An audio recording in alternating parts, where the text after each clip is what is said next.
کیونکہ ہمارا معاشرہ ان کے لیے طرح طرح کی باتیں بناتا ہے. خواتین کو نانوں کا نشانہ بنایا جاتا ہے اور ان کا جینا دوبھر ہو جاتا ہے، اور میاں بیوی بیچارے اولاد کے حصول کے لیے مختلف طریقے اختیار کرتے ہیں، لاکھوں روپے خرچ کرتے ہیں، کبھی تعویذ گنڈوں والوں کے پاس، کبھی ڈاکٹر اور حکیموں کے پاس، اور اسی کشمکش میں بعض اوقات یہ جوڑے غیر شرعی اور ناجائز طریقوں کی جانب متیں. اللہ تعالیٰ قرآن میں ارشاد فرماتا ہے آسمانوں کی اور زمین کی سلطنت اللہ ہی کے لیے ہے، وہ جو چاہتا ہے پیدا کرتا ہے، جس کو چاہتا ہے بیٹیاں دیتا ہے، جسے چاہے بیٹے دیتا ہے، یہ انہیں جمع کر دیتا ہے، بیٹے بھی اور بیٹیاں بھی، اور جسے چاہے بانجھ کر دیتا ہے، وہ بڑے علم والا اور کامل قدرت والا ہے. پیارے ناظرین، اولاد کا اختیار صرف اللہ کے پاس ہے.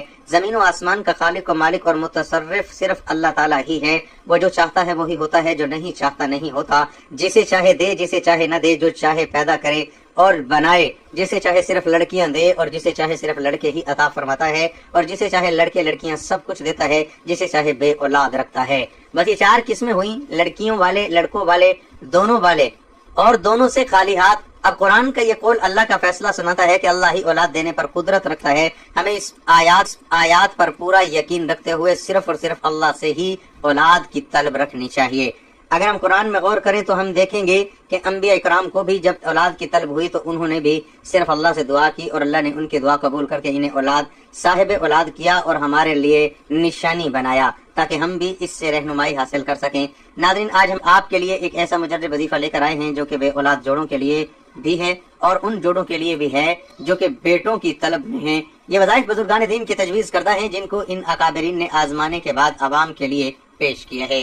یہ وظائف ہم تک مستند ذریعے سے پہنچے جو ہم آپ کی خدمت میں پیش کر رہے ہیں. جو بھی انہیں کامل یقین کے ساتھ اللہ پر مکمل بھروسہ رکھتے ہوئے کرے گا، انشاءاللہ خالق کائنات کے خزانوں سے ضرور فیضیاب ہوگا. پیارے ناظرین، بیٹا ہر کسی فیضیاب ہوگا. پیارے ناظرین، بیٹا ہر کسی کا خواب ہوتا ہے. جن کے بیٹے نہیں وہ بیٹیوں کی تمنا کرتے ہیں، اور جن کی بیٹیاں نہیں وہ بیٹوں کے لیے خواہش مند ہیں.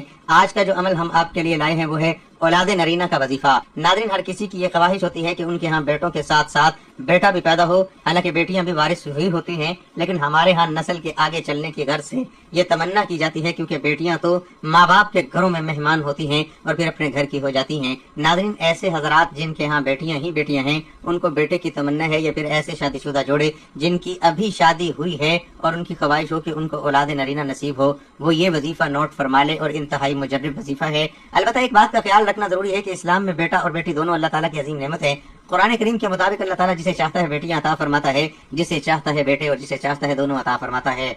میرے محترم بھائی اور بہنوں، دنیا کی بے شمار نعمتوں میں ایک ایسی نعمت بھی ہے جس کے لیے لوگ برسوں دعائیں کرتے ہیں، آنسو بہاتے ہیں اور اللہ کے حضور گڑ گڑاتے ہیں، اور وہ نعمت ہے صالح اولاد.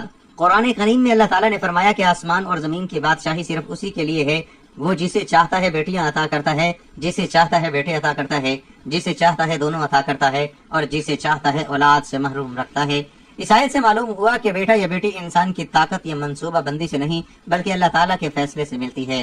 آج بہت سے لوگ صرف بیٹے کی خواہش میں پریشان رہتے ہیں، جبکہ ایک مسلمان کو یہ یقین رکھنا چاہیے کہ اللہ تعالیٰ کا ہر فیصلہ حکمت سے بھرپور ہوتا ہے. اگر اللہ تعالیٰ بیٹا عطا فرمائے تو اس پر شکر ادا کرے، اور اگر بیٹی عطا فرمائے تو اس پر بھی شکر ادا کرے، کیونکہ دونوں اللہ کی امانت ہیں. حضرت زکریا علیہ السلام نے بڑھاپے میں اللہ تعالیٰ سے نیک اولاد کی تمنا کی. انہوں نے عرض کیا، اے میرے رب، مجھے اپنی بارگاہ سے پاکیزہ اولاد عطا فرما. بے شک تو دعا سننے والا. اللہ تعالیٰ نے ان کی دعا قبول فرمائی اور حضرت یحییٰ علیہ السلام کی بشارت عطا فرمائی. اس واقعے سے معلوم ہوتا ہے کہ اولاد کی طلب میں اللہ تعالیٰ سے دعا کرنا انبیاء کی سنت ہے. اگر اللہ تعالیٰ کسی کو بیٹا عطا کرے تو اسے یہ نہیں سمجھنا چاہیے کہ صرف نعمت مل گئی، بلکہ یہ بھی یاد رکھنا چاہیے کہ اس نعمت کے ساتھ ایک بڑی ذمہ داری بھی آئی ہے. بیٹے کی صحیح تربیت، نماز کی پابندی، قرآن کی تعلیم، اچھے اخلاق اور حلال روزی کی فکر والدین کی ذمہ داری ہے. اگر والدین صرف دنیاوی تعلیم پر توجہ دیں اور دینی تعلیم سے غفلت برتیں تو وہ اس امانت کا حق ادا نہیں کر سکیں گے. نبی کریم صلی اللہ علیہ وسلم نے فرمایا کہ جب انسان فوت ہو جاتا ہے تو اس کے اعمال منقطع ہو جاتے ہیں، سوائے 3 چیزوں کے، جن میں ایک نیک اولاد ہے جو والدین کے لیے دعا کرتی رہے. اس حدیث سے معلوم ہوا کہ اصل کامیابی صرف بیٹا ہونا نہیں بلکہ نیک اور صالح بیٹا ہونا ہے. آج لیکن اس کی تربیت پر توجہ نہیں دیتے. نتیجہ یہ ہوتا ہے کہ وہی بیٹا بڑا ہو کر والدین کی نافرمانی کرتا ہے. اس لیے اللہ تعالیٰ سے ہمیشہ ایسی اولاد مانگنی چاہیے جو دنیا اور آخرت دونوں میں آنکھوں کی ٹھنڈک بنے. اے اللہ، ہمیں نیک صالح فرمانبردار اور دین پر چلنے والی اولاد عطا فرما. ہماری اولاد کو قرآن کا عاشق، نماز کا پابند، والدین کا فرمانبردار اور امت محمدیہ صلی اللہ علیہ وسلم کے لیے خیر کا ذریعہ بنا. آمین. محترم ناظرین و سامعین، اولاد اللہ تعالیٰ کی وہ عظیم نعمت ہے جس کا ذکر قرآن مجید اور احادیث مبارکہ میں بار بار آیا ہے. اللہ تعالیٰ نے انسان کو دنیا میں بھیجا اور اسے مختلف نعمتوں سے نوازا. ان نعمتوں میں مال، صحت، عزت اور رزق کے ساتھ ساتھ اولاد بھی ایک عظیم نعمت ہے. اللہ تعالیٰ کا ارشاد ہے کہ مال اور اولاد دنیا کی زینت ہے. نیک اولاد بالخصوص نیک بیٹے کی دعا مانگنا انبیاء اکرام علیہ السلام کی سنت رہی ہے اور یہ خواہش انسانی فطرت میں رکھی گئی ہے. لیکن اس کے ساتھ ساتھ ہمیں یہ بھی سمجھنا چاہیے کہ ان دعاؤں میں مقصد محض اولاد کا حصول نہیں تھا، بلکہ صالح اور نیک اولاد کی طلب تھی جو دین کی خدمت کر سکے اور والدین کے لیے صدقہ جاریہ بن سکے. بیٹے کی نعمت پر خوشی منانا جائز اور فطری امر ہے، لیکن اس خوشی کو بیٹی کی پیدائش پر افسوس یا ناراضگی میں تبدیل کرنا اسلامی تعلیمات کے سراسر خلاف ہے. جب اللہ تعالیٰ کسی گھر کو بیٹے کی نعمت سے نوازتا ہے تو یہ والدین پر لازم ہے کہ وہ اس نعمت پر اللہ تعالیٰ کا شکر ادا کریں. شکر کے کئی درجات ہیں. پہلا درجہ دل سے شکر، یہ احساس کہ یہ نعمت محض اللہ تعالیٰ کی طرف سے ہے اور اس میں انسان کا اپنا کوئی زور یا اختیار نہیں. دوسرا درجہ زبان سے شکر، الحمدللہ کہنا، اللہ تعالیٰ کی تعریف بیان کرنا اور لوگوں کے سامنے اس نعمت کا اعتراف کرنا. تیسرا درجہ عملی شکر، یہ سب سے اہم درجہ ہے. عملی شکر یہ ہے کہ بچے کی صحیح اسلامی تربیت کی جائے، ان کے حقوق ادا کیے جائیں، اسے دین کا علم سکھایا جائے اور اسے ایک اچھا انسان اور اچھا کی سنت کے مطابق بچے کی پیدائش پر چند اعمال مسنون ہے. بچے کے کان میں اذان اور اقامت کہنا، 7ویں دن عقیقہ کرنا، اس کا سر منڈوانا اور صدقہ کرنا اور اچھا نام رکھنا. ان تمام امور کا مقصد یہی ہے کہ نومولود کے آغاز زندگی کو اللہ تعالیٰ کی یاد اور برکت سے وابستہ کیا جائے. یہ بات ذہن نشین رہنی چاہیے کہ اولاد صرف نعمت ہی نہیں بلکہ ایک عظیم امانت اور آزمائش ہے. اللہ تعالیٰ نے قرآن مجید میں ارشاد فرمایا، انما اموالکم واولادکم فتنہ، یعنی تمہارے مال اور تمہاری اولاد آزمائش ہے. یہ آزمائش کئی صورتوں میں ہو سکتی ہے. کبھی اولاد کی محبت میں انسان اللہ تعالیٰ کے احکام سے غافل ہو جاتا ہے، کبھی اولاد کی خاطر حلال و حرام کی تمیز بھول جاتا ہے اور کبھی اولاد کی تربیت میں کوتاہی کر کے انہیں دین سے دور کر دیتا ہے. لہذا والدین کو چاہیے کہ اولاد کی محبت میں اعتدال رکھیں اور اسے اللہ تعالیٰ کی محبت پر مقدم نہ کریں. اسی طرح والدین کی یہ ذمہ داری ہے کہ وہ اپنے بیٹے کو دنیاوی تعلیم کے ساتھ ساتھ دینی تعلیم بھی دیں، اسے نماز کا پابند بنائیں، سچائی، امانت داری اور اچھے اخلاق کی تربیت دیں. ایک نیک بیٹا نہ صرف اپنے والدین کے لیے دنیا میں سکون کا باعث بنتا ہے بلکہ آخرت میں بھی اس کے لیے نجات کا ذریعہ بن سکتا ہے. جس طرح والدین پر اللہ تعالیٰ نے اولاد کے حقوق رکھے ہیں، اسی طرح والدین پر بیٹے کے بھی کچھ حقوق ہیں جنہیں پورا کرنا ضروری ہے. اچھا نام رکھنا، اسلام میں بچے کے اچھے اور بامعنی نام رکھنے کی تاکید کی گئی ہے. اچھی تربیت، بچے کو اچھے اخلاق، عادات اور دینی تعلیم سے آراستہ کرنا. عدل و انصاف، اگر گھر میں ایک سے زیادہ اولاد ہو تو بیٹے اور بیٹی اور تمام بچوں کے درمیان عدل و انصاف قائم رکھنا. نبی کریم صلی اللہ علیہ وسلم نے سختی سے منع فرمایا کہ اولاد میں کسی ایک کو دوسرے پر ترجیح دی جائے. تعلیم و تربیت کا انتظام، بچے کو دینی اور دنیاوی تعلیم دلانا تاکہ وہ معاشرے کا مفید فرد بن سکے. نکاح میں مدت، بلوغت کے بعد بیٹے کی شادی میں مدد کرنا تاکہ وہ گناہ سے بچ سکے. دعا، والدین کو چاہیے کہ اپنی اولاد کے لیے ہمیشہ خیر اور ہدایت کی دعا کرتے رہیں. جس طرح والدین پر بیٹے کے حقوق ہیں، اسی طرح بیٹے پر بھی والدین کے حقوق عائد ہوتے ہیں اور اسلام میں والدین کی خدمت اور ان کے ساتھ حسن سلوک کو بہت بڑا مقام دیا گیا ہے. اللہ تعالیٰ نے اپنی عبادت کے فوراً بعد والدین کے ساتھ حسن سلوک کا حکم دیا ہے. وَقَضَىٰ رَبُّكَ أَلَّا تَعْبُدُوا إِلَّا إِيَّاهُ وَبِالْوَالِدَيْنِ إِحْسَانًا، یعنی تیرے رب نے فیصلہ فرما دیا کہ تم اس کے سوا کسی کی عبادت نہ کرو اور والدین کے ساتھ اچھا سلوک کرو. ایک نیک بیٹا وہی ہے جو بڑھاپے میں اپنے والدین کا سہارا بنے، ان کی خدمت کرے، ان کے لیے دعائیں مغفرت کرتا رہے اور ان کی نافرمانی سے بچے. یہی وہ بیٹا ہے جو حقیقی معنوں میں اپنے والدین کے لیے نعمت ثابت ہوتا ہے. نماز کی تربیت، بچپن ہی سے بچے کو نماز کا عادی بنایا جائے.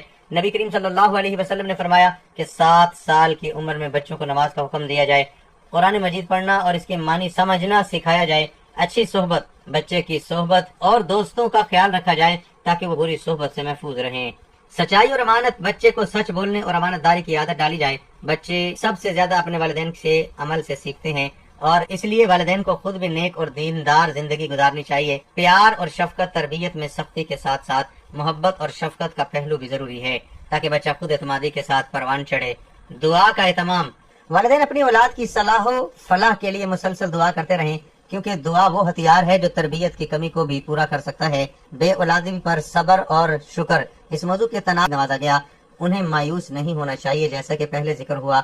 اللہ تعالیٰ نے سورۃ الشورى میں واضح فرمایا کہ وہ جسے چاہے بیٹے دیتا ہے، جسے چاہے بیٹیاں اور جسے چاہے بے اولاد رکھتا ہے. یہ سب اس کی حکمت پر مبنی ہے. ایسے گھرانوں کو چاہیے کہ صبر کریں، اللہ تعالیٰ سے دعا کرتے رہیں، جائز طبی تدابیر اختیار کریں اور اللہ تعالیٰ کی تقدیر پر راضی رہیں. بعض اوقات اللہ تعالیٰ کسی آزمائش میں ایسی حکمتیں رکھتا ہے جو انسان کی سمجھ سے باہر ہوتی ہیں. محترم سامعین، ہم نے آج کی اس نشست میں سمجھا کہ بیٹے کی نعمت اللہ تعالیٰ کی طرف سے ایک عظیم انعام ہے جس کا ذکر انبیاء کرام علیہ السلام کی دعاؤں اور احادیث مبارک میں بار بار آیا ہے۔ اس نعمت پر شکر ادا کرنا، اس کی صحیح تربیت کرنا، اس کے حقوق ادا کرنا اور اسے دین کا سچا پیروکار بنانا والدین کی سب سے بڑی ذمہ داری ہے۔ ساتھ ہی ساتھ یہ بھی یاد رکھنا چاہیے کہ اولاد ایک امانت اور آزمائش بھی ہے، اور بیٹے کی خوشی میں بیٹے کی نعمت کو کبھی کمتر نہیں سمجھنا چاہیے۔ ایک نیک بیٹا اپنے والدین کے لیے دنیا میں راحت اور آخرت میں صدقہ جاریہ بن سکتا ہے، بشرطیہ اس کی تربیت صحیح خطوط پر کی جائے۔ ناظرین، اب ہم آپ کو بتاتے ہیں کہ وہ کون سی 3 صفاتی نام ہیں جس کے پڑھنے سے انشاءاللہ چاند سا بیٹا پیدا ہوگا۔ اس کلام کا سب سے پہلے لفظ جو ہے وہ ہے یا خالق، جس کا لغوی اور باقاعدہ ترجمہ ہے اے پیدا کرنے والے، یعنی کائنات کی ہر چیز۔ اور جب ایک ماں اپنے حمل کے ابتدائی مہینوں میں اس نام کا ورد کرتی ہے تو وہ اس بات کا اعتراف کرتی ہے کہ اے میرے پروردگار اور میری گود میں بھرنے والا، اس بچے کے جسمانی ڈھانچے کو بنانے والا صرف تو ہی ہے، اور اسلام کی برکت سے اللہ تعالیٰ پیٹ میں موجود بیٹے کے جسم کے تمام اعضاء جیسے دل، دماغ، ہاتھ اور پاؤں کو بالکل درست، مکمل اور متناسب بناتا ہے، جس سے بچے میں کسی بھی قسم کا پیدائشی نقص پیدا نہیں ہوتا۔ جبکہ اس کلام کا دوسرا لفظ ہے یا باری، جس کا گہرا ترجمہ ہے مٹی اور مادے سے جان ڈالنے والے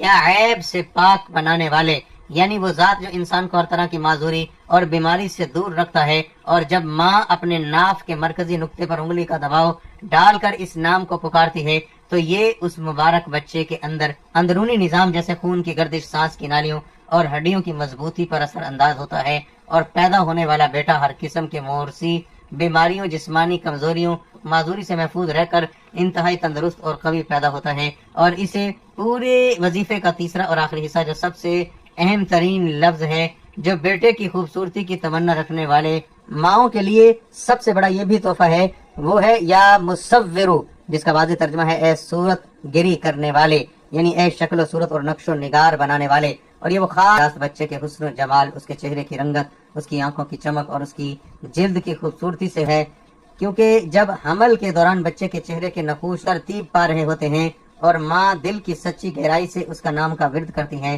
تو اللہ تبارک و تعالیٰ اپنے خاص فضل و کرم سے اس بیٹے کے چہرے پر ایسا انمول نور اور کشش پیدا کر دیتا ہے کہ وہ بچہ چاند کی طرح خوبصورت اور چمکدار رنگ کا مالک بنتا ہے۔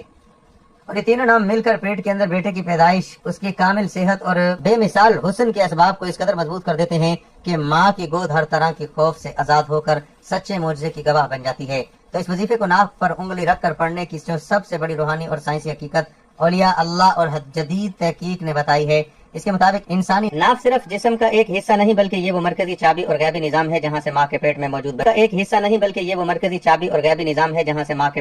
بچے کو 9 ماہ تک زندگی کی ہر بنیادی ضرورت سپلائی کی جاتی ہے، کیونکہ بچہ اپنی ماں سے اسی ناف کے ذریعے جڑا ہوتا ہے، اور ماں کی ہر سوچ، اس کے جذبات اور اس کی زبان سے نکلنے والے الفاظ کے نورانی ارتشاد براہ راست ناف کے راستے بچے کے دل اور دماغ تک منتقل ہوتے ہیں۔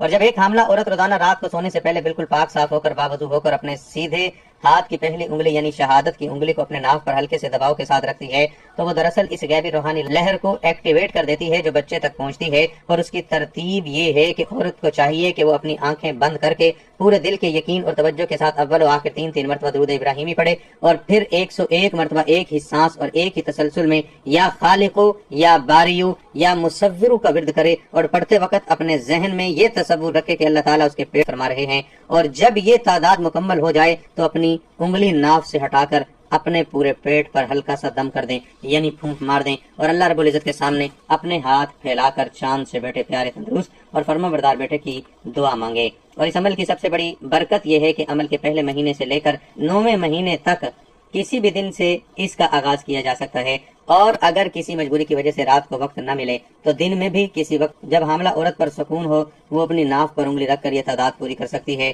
کیونکہ یہ عمل جتنا زیادہ باقاعدگی سے 9 ماہ تک دہرایا جائے بچے کی اخلاقی تربیت، اس کے اچھے نصیب اور اس کے حسن پر اس کا اثر اتنا ہی گہرا ہوگا، اور پیدا ہونے والا بیٹا نہ صرف شکل و صورت میں چاند جیسا حسین ہوگا بلکہ وہ اخلاق اور کردار میں بھی حضرت بی بی فاطمہ رضی اللہ تعالی عنہما کے لاڈلوں کی طرح نیک صالح اور والدین کی آنکھوں کی ٹھنڈک بنے گا۔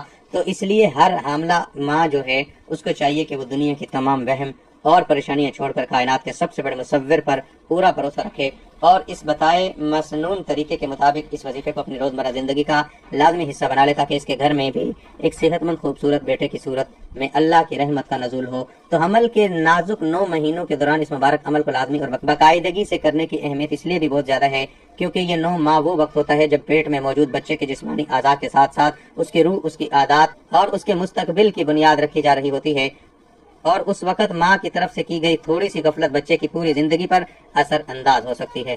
تو اس لیے خوددارہ اس قیمتی وقت کو فضول سوچوں اور وہم میں ضائع کرنے کے بجائے اس نورانی وظیفے کو اپنے اوپر لازمی کر لیں۔ پیدا ہونے والا بیٹا نہ صرف ظاہری حسن و جمال میں چاند جیسا ہو بلکہ باطنی طور پر بھی ایک بہترین انسان بنے۔ اور اگر اس کی یہ معلوماتی اور ایمان افروز ویڈیو آپ کے دل کو چھو گئی اور آپ کو اس سے کچھ سیکھنے کو ملا ہے تو اس ویڈیو کو بھی لائک کر دیجئے، اپنے دوستوں رشتہ داروں خاص طور پر پریشان حال حاملہ بہنوں کے ساتھ صدقہ جاریہ سمجھ کر زیادہ سے زیادہ شیئر کیجئے، تاکہ آپ کی وجہ سے کسی دوسرے ماں کی گود بھی ہری ہو سکے اور وہ بھی اس پاک کلام کو پڑھنے والی بن جائے۔ اور دین و دنیا کی ایسی سچی مستند اور بہترین ویڈیو ہمیشہ سب سے پہلے دیکھنے کے لیے ہمارے چینل کو سبسکرائب کر لیجئے اور ساتھ موجود گھنٹی کے بٹن کو لازمی دبا دیں، تاکہ ہماری ہر نئی آنے والی ویڈیو کا نوٹیفیکیشن آپ کو بر وقت ملتا رہے۔ اللہ تعالیٰ سے دعا ہے کہ وہ ہم سب کو نیک اور صالح اولاد سے نوازے، ہماری اولاد کو دین کا خادم بنائے اور انہیں ہمارے لیے آنکھوں کی ٹھنڈک بنائے۔